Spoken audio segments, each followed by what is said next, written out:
नमस्कार दर्शकों, इस वीडियो लेक्चर सीरीज में आपका स्वागत है। आज हम कक्षा 11 व्यावसायिक विषय योग प्रशिक्षक इकाई 2 के सत्र 4 कार्यस्थल पर जोखिमों एवं खतरों की पहचान तथा उनका प्रलेखन, इसके अंतर्गत हम निम्न विषयों पर चर्चा करेंगे। ये विषय हैं योग अभ्यास से जुड़े जोखिम व सावधानियां, योग सत्र में सही आसन, थकान व चोट के खतरे को कम करने के लिए प्राथमिक चिकित्सा किट का रखरखाव और उपयोग की प्रक्रिया। आइए अब देखते हैं योग अभ्यास सत्र से जुड़े जोखिम व सावधानियां। योग अभ्यास का उद्देश्य स्वास्थ्य सुधार है, किंतु यदि सावधानी पूर्वक व आवश्यक निर्देशों का पालन करते हुए नहीं किया गया तो योग अभ्यासी को शारीरिक और मानसिक नुकसान हो सकता है। इसीलिए जरूरी है कि योग अभ्यास सत्र से जुड़े खतरे और उसके लिए बरती जाने वाली सावधानियों की समझ एक योग प्रशिक्षक को हो। योग अभ्यास सत्र से जुड़े कुछ जोखिम और सावधानियों की जानकारी इस प्रकार है। पहला, योग अभ्यासी की चिकित्सा स्थिति।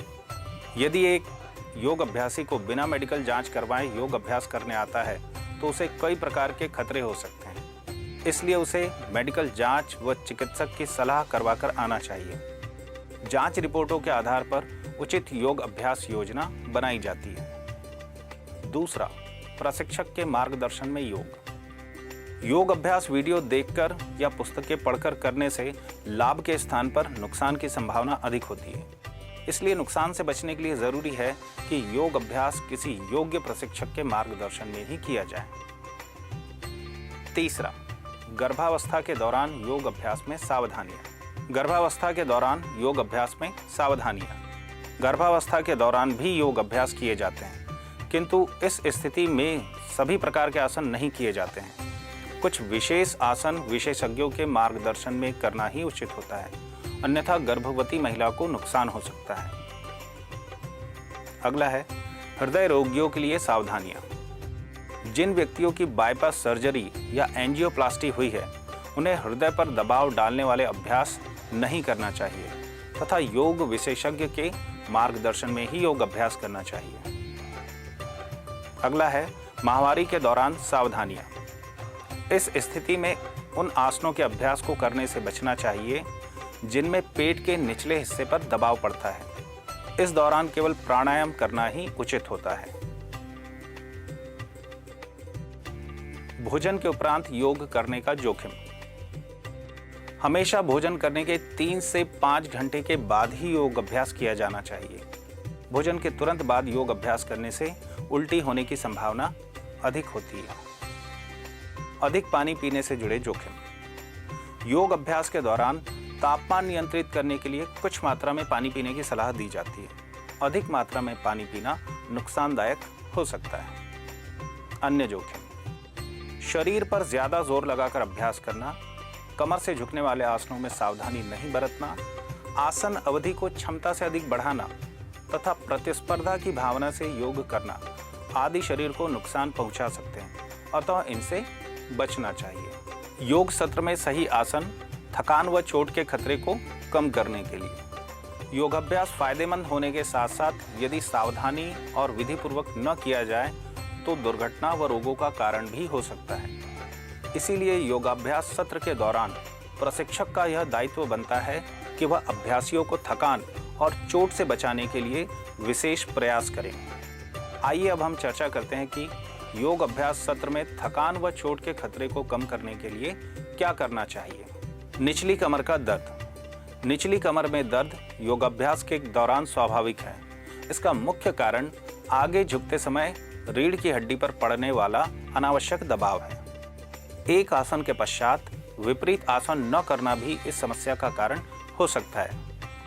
ऐसी स्थिति में सावधानी रखनी चाहिए कि प्रत्येक आसन के बाद उसके विपरीत आसन का अभ्यास अवश्य करें। संतुलन खोने अथवा गिरने से लगी चोट। योगाभ्यास के दौरान संतुलन स्थापित न होने की स्थिति में गिरने का खतरा निरंतर बना रहता है, अतः योग अभ्यासी को सचेत रहकर अभ्यास करने का निर्देश अवश्य प्रदान करें। फिर भी यदि इस प्रकार की दुर्घटना हो जाती है तो सावधानी पूर्वक योग अभ्यासी की जांच करके आई हुई चोटों का जायजा लें तथा लिगामेंट या मांसपेशी के खिंच जाने पर अभ्यासी को पट्टी बांधे तथा उसे आरामदायक जगह पर लेटा दे। बेहोशी। अति वृद्ध एवं कमजोर लोगों को योगाभ्यास करने पर बेहोशी की स्थिति संभव है। किसी गंभीर रोग अथवा रक्तचाप में गड़बड़ी के कारण इस प्रकार की समस्या आ सकती है। ऐसी स्थिति में रोगी को आरामदायक अवस्था में हवादार स्थान पर लेटा दें। अस्थिभंग। अस्थिभंग एक आपातकालीन परिस्थिति है जो अचानक गिरने अथवा ऑस्टियोपोरोसिस जैसे रोग से ग्रसित होने पर संभव है। ऐसी स्थिति में चोटिल स्थान को स्थिर करने के लिए पट्टी बांधे एवं चिकित्सक का परामर्श लें। कंधे एवं कलाई। गलत ढंग से योगाभ्यास करने पर कंधे और कलाई में दर्द होना संभव है। मांसपेशी के मजबूत न होने की स्थिति में प्रारंभिक अभ्यास में इस तरह की समस्या उत्पन्न हो सकती है।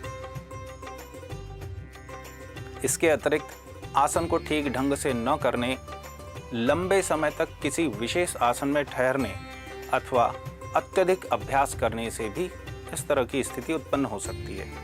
ऐसी स्थिति में जब तक दर्द समाप्त न हो तब तक आसनों का अभ्यास न करें। घुटने। घुटने एवं संधि स्थल मनुष्य के शरीर में कमजोर कड़ियां होते हैं। वजनी, उम्र दराज लोगों एवं महिलाओं को घुटने से संबंधित समस्याओं का सामना करना पड़ता है। योग सत्र के दौरान घुटने में तनाव अनुभव होने पर घुटनों पर अत्यधिक दबाव न दें। साथ ही घुटनों की सहायता के लिए नीचे मोटी दरी बिछाकर ही अभ्यास करें। मांसपेशियों में खिंचाव। योग अभ्यास के दौरान मांसपेशियों में खिंचाव संभव है। योग मुख्यतः मांसपेशियों से ही संबंधित है, जिसमें उन्हें वह लचीला बनाता है। गलत ढंग से योगाभ्यास करने, अत्यधिक तीव्र ढंग से आसन बदलने अथवा बिना शरीर को सक्रिय किए योगाभ्यास करने या अत्यधिक दबाव देने से मांसपेशियों में खिंचाव आ जाता है। इस प्रकार की चोटों से बचाव के लिए सुरक्षित ढंग से योगाभ्यास करें। साथ ही आवश्यक होने पर शरीर की सहायता के लिए योग उपकरणों का सहारा ले सकते हैं। आइए अब हम प्राथमिक चिकित्सा किट का रखरखाव और उपयोग की प्रक्रिया के विषय में जानकारी प्राप्त करेंगे। इससे पहले हम जानते हैं प्राथमिक चिकित्सा के क्या उद्देश्य हैं। प्राथमिक चिकित्सा के 3 प्रमुख उद्देश्य होते हैं। पहला, जान बचाना। प्राथमिक चिकित्सा का सबसे मुख्य उद्देश्य घायल या पीड़ित व्यक्ति की जान बचाना होता है। दूसरा, स्थिति बिगड़ने से बचाना। प्राथमिक चिकित्सा का उद्देश्य होता है घायल व्यक्ति की स्थिति और घावों को बिगड़ने व बढ़ने से रोकना। तीसरा, ठीक होने में मदद करना। कुछ मामलों में प्राथमिक चिकित्सा रोगी के ठीक होने की प्रक्रिया में मदद करती है। जिन लोगों को प्राथमिक चिकित्सा करनी आती है, उन्हें छोटे से कट से लेकर फ्रैक्चर तक की स्थिति में किए जाने वाले इलाज के बारे में पता होता है। आइए अब हम चर्चा करते हैं प्राथमिक चिकित्सा किट में आधारभूत वस्तुएं कौन कौन सी होती है। प्राथमिक चिकित्सा किट में आधारभूत वस्तुएं: ऊपरी दराज, धुएं या रबर की धूल की एलर्जी की प्रतिक्रिया के लिए अस्थमा इनहेलर, पट्टी करने के लिए पट्टी या टेप काटने के लिए एक तेज कैंची, पट्टी लगाए रखने के लिए इलास्टिक की पट्टी। मध्यम दराज, चुभी हुई वस्तु को निकालने के लिए सुइया, चुभी हुई वस्तु को निकालने की चिमटी, पट्टी बांधने के लिए 4x4 इंच के गेज पैड्स, चिपकाने वाली पट्टियाँ, कटे अंगों को रखने के लिए साफ प्लास्टिक बैग, पट्टी करने के लिए कीटाणु मुक्त गोल पट्टी, गहरे घावों को भरने के लिए तितली नुमा पट्टी। निचली दराज, कीटाणु मुक्त करने के लिए प्रोविडन, आयोडीन घोल, आई वॉश तथा कप, आंखों के निरीक्षण के लिए छोटा आईना, सूजन घटाने या कटे अंग को अस्पताल तक ले जाने के लिए बर्फ की थैली, आंखों के निरीक्षण के लिए रबर के दस्ताने।